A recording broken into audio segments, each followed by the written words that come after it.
Her lips were still wet from the wine, and her fingers were in my hair when we heard Aaron's footsteps creak above us. I should have pushed her away. I should have run. But I did not. Instead, I knelt there in the dark kitchen, between her thighs, between my morals and my desire, while my best friend slept upstairs, trusting me enough to stay the night in his home.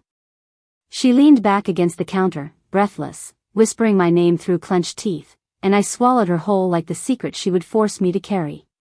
It was not love. Not that night. It was hunger. It was betrayal wrapped in silk panties and red lipstick. It was the beginning of the end of everything I thought I was. And I would do it again if she asked. Before I go any further, I want to say thank you, truly, to every single one of you who has subscribed to the channel. You are the heartbeat behind these stories. To our new viewers and those returning who have not subscribed yet, I cannot wait for you to hit that subscribe button. It fuels everything we do here, and if you love raw, romantic, emotionally heavy stories with messy twists, this is the place for you. Make sure to drop your thoughts in the comments after this chapter. I want to hear every emotion this stirs in you. Now, let me tell you the truth, all of it. My name is Lindsay. I am 32, born and raised in a quiet suburb outside Chicago. I have lived a pretty average life, or at least I did, until the night I crossed a line I can never uncross. I have always been a loyal friend. I have never been the kind of woman who sleeps with someone else's spouse. But then again, I had never met someone like Vanessa. I met Aaron 10 years ago in college. We hit it off like siblings, instantly bonded by our weird love for horror films and tequila shots. He became my best friend, my platonic soulmate. We dated a bit in our 20s, but it never got serious. We always ended up better as friends. When Aaron married Vanessa, I cried at the wedding. I stood beside him as his best woman. I gave the toast. I meant every word when I said they were perfect for each other. I met Vanessa at their engagement party. She was beautiful, all dark curls and sharp wit, the kind of woman who looked expensive even in sneakers. At first, I thought she was cold. Reserved. But then she laughed at one of my jokes and squeezed my hand when I passed her a drink, and suddenly she felt dangerous. The tension between us started slow. Innocent. She would lean a little too close during wine nights. Her eyes would linger on my mouth when I spoke. She would laugh at things that were not funny. She would compliment me in ways that felt too private. I told myself it was nothing. That I was imagining it. That Vanessa was just warm, tactile, affectionate. But I was not imagining the way she touched my wrist and held on a beat too long. Or how she looked at me when Aaron was not in the room. Or how she once brushed my thigh under the dinner table and did not apologize.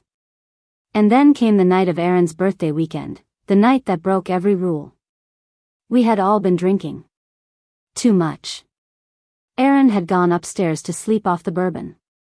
Vanessa and I stayed downstairs in the kitchen, laughing over old photos, pouring one last glass of wine. She was sitting on the counter, barefoot, legs crossed. I do not know what came over me. Maybe it was the way she looked at me, eyes heavy with something more than wine. Maybe it was the silence between our words that begged to be broken. Maybe it was that deep, reckless ache I had been pretending not to feel. She reached for my hand and guided it up her thigh. She said my name so softly I thought I had imagined it. And then she kissed me. It was not gentle. It was not soft. It was starved. Like she had been waiting for permission, and now that she had it, she was going to take everything she wanted. I did not stop her. I should have. But I kissed her back. I pushed her dress up and dropped to my knees. She wrapped her fingers in my hair, held her breath, and rocked against my mouth with a desperation I had never tasted before. She whispered my name like a sin and tugged my head harder every time I made her moan. Then we heard the floor creak upstairs.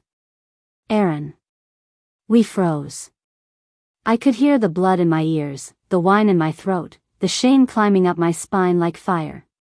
But Vanessa did not stop. She stared down at me with wild eyes and whispered, "Do not move." And I obeyed. When it was over, she slipped off the counter, adjusted her dress, and kissed my forehead. Like I was something fragile. Something precious. But not something she was going to keep. I stood there in that dark kitchen, mouth still wet with her, heart thundering like it wanted out of my chest, and I realized I had just shattered everything. Everything I thought I was. Everything I thought we were.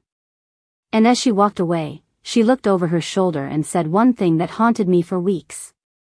"This never happened, unless I say it did." Then she turned off the light. I woke up in their guest bedroom, still tasting her on my tongue. The sheets smelled like detergent and betrayal. Aaron had made the bed for me earlier that day, proud to host his ride or die best friend for the weekend. I stared up at the ceiling, unable to move. My heart was pounding, my skin still electric, but my stomach was twisted in knots. It was not just guilt. It was something worse. Something that felt like the kind of hunger you hope you never feel again, because you know you will do anything to taste it one more time. I heard Aaron downstairs making coffee, humming to himself like the world had not just shifted beneath his roof. I waited until I knew he was outside with the dog before I snuck into the bathroom. I scrubbed my face, brushed my teeth twice, and avoided the mirror like it might tell the truth back to me. Vanessa had already gone for a run. Of course she had. Calm, composed, untouchable. I hated her for that. And yet all I could think about was how her lips had felt against mine. How confidently she had taken control. How natural it had all felt. I hated her. I wanted her. And I could not stop thinking about what she said before she disappeared into the shadows of that kitchen. This never happened, unless I say it did. Aaron handed me coffee like nothing had happened. His eyes were tired, but warm. He hugged me. "Thanks for coming out," he said, "it means a lot." I wanted to scream. I wanted to grab him by the shoulders and say, "Your wife was on my face 4 hours ago." But I smiled instead. I told him, of course. I told him it was nothing. Because saying the truth out loud would make it real. Vanessa was different after that night. Not cold. Not awkward. The opposite, actually. She was lighter. More playful. She kept finding ways to touch me, a brush of the shoulder, a laugh with her hand on my arm, eyes that searched for mine across crowded rooms. But it was all quiet. Hidden. Never when Aaron was paying attention. I tried to keep my distance. I skipped their dinner invites. I stopped responding to her late-night texts. I pretended to be busy. I tried to forget. But she knew exactly when to reel me back in. One night, 2 weeks after the kitchen incident, I got a message at 11:48 p.m. "Vanessa, are you up?" That was all it took. I drove to her house like a woman possessed. I told myself I was going there to end it. To demand boundaries. To tell her that what happened was a mistake. But when she opened the door in just a robe and a smirk, all of my excuses dissolved. She led me to the couch without a word, slid the robe off her shoulders, and climbed into my lap. And I let her. We made love on the same sofa where I had watched football with Aaron a dozen times. She kissed me slow. She whispered things I still cannot repeat. She looked at me like I was not a secret but a prize. And when it was over, she curled into me and said, "You feel like mine." I stared at the ceiling and said nothing. Because I knew I was not. Every time Aaron texted me, I felt a fresh stab in my gut. Every time he told me how lucky he was to have Vanessa, I wanted to bury my face in my hands and scream. I started avoiding him altogether. But Vanessa? She was relentless. She sent me pictures. Risky ones. Texts that made me pull over to the side of the road just to catch my breath. She would message me during dinner with Aaron. While they were out at parties. While she was lying next to him in bed. She wanted the thrill. She wanted the lie. And she wanted me wrapped in it, suffocating. At first, I thought she was reckless. Impulsive. Maybe even addicted to danger. But the more I watched her play the game, the more I realized. Vanessa was in control of everything. Aaron and I were grabbing lunch. I had finally caved after weeks of dodging him. He wanted to catch up. He said Vanessa had been worried about me. Said I had gone quiet. I told him I was just working a lot. Needed space. Trying to reset. He believed me. Then he asked something that made my blood run cold. Has Vanessa been acting weird around you? I froze. I laughed too loudly. What do you mean? I do not know, he shrugged, chewing his sandwich. I thought maybe she had a crush on you once, back when we first started dating. But maybe that is just me being paranoid. I nearly dropped my drink. He said it so casually. Like he was joking. But the seed had been planted. He was watching now. That night, Vanessa called me 3 times. When I finally answered, I told her we needed to stop. That Aaron was getting suspicious.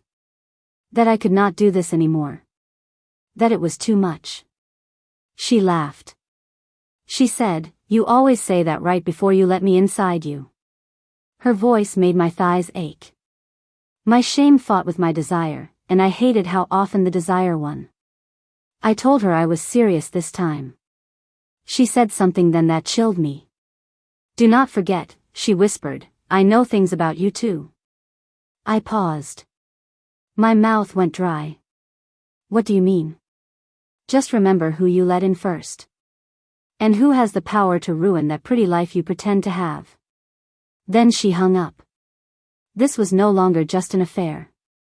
This was a weapon. Vanessa was not just hiding from Aaron anymore. She was playing with me. Testing my limits. Seeing how far I would go to protect the lie. I realized then that I did not know her at all. And maybe I never had. I used to believe secrets only hurt when they were exposed. That was a lie. The truth is, secrets rot from the inside out. They grow roots in your gut, make a home in your bones, and turn your silence into poison. By the time the truth surfaces, the damage has already been done.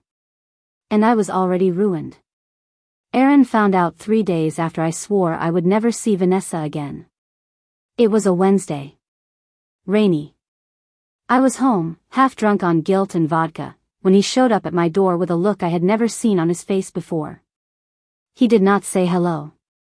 He did not ask if I was free to talk. He simply walked in and tossed something onto my kitchen table. A photo. Printed. High resolution. Like someone had gone out of their way to make sure it stung. It was us. Me. And Vanessa. Naked. Tangled in each other on his goddamn couch. I stared at the image. My breath caught in my throat. My vision blurred. I could not speak. Aaron stood across from me, fists clenched, jaw tight. His voice shook when he finally asked, "How long?" I said nothing. I wanted to lie. I wanted to cry. I wanted to scream. But none of it would matter. He already knew the answer. When I finally opened my mouth, all that came out was, "I never meant for this to happen." He laughed, a short, bitter sound. The kind of laugh that comes right before something breaks. "Do you think that makes it better?" he asked. "That it was an accident? That you just fell into her by mistake?" "No," I said quietly. "I think it makes it worse." He stared at me like I was a stranger. And I guess I was now.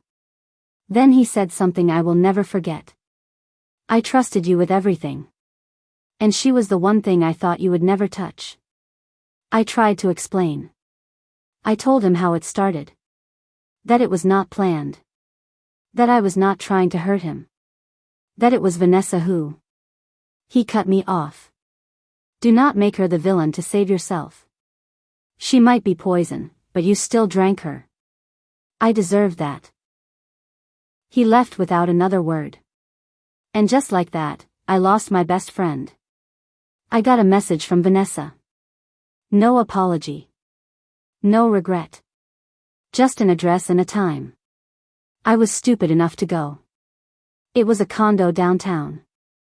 Luxurious. Cold. All glass and stone. She opened the door in a black silk blouse and nothing underneath.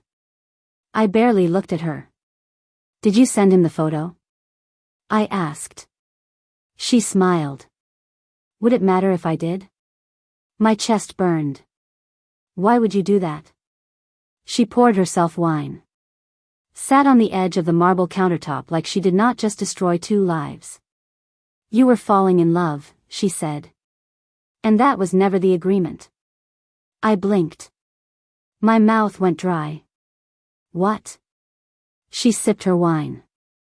You were supposed to want me. Crave me.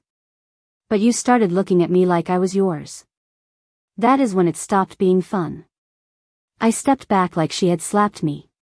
You planned all this? She shrugged. I wanted to know if I could have you. I did. And once I had you, I wanted to know how far you would go to keep it. I shook my head. My stomach turned. Why me? Vanessa set her glass down.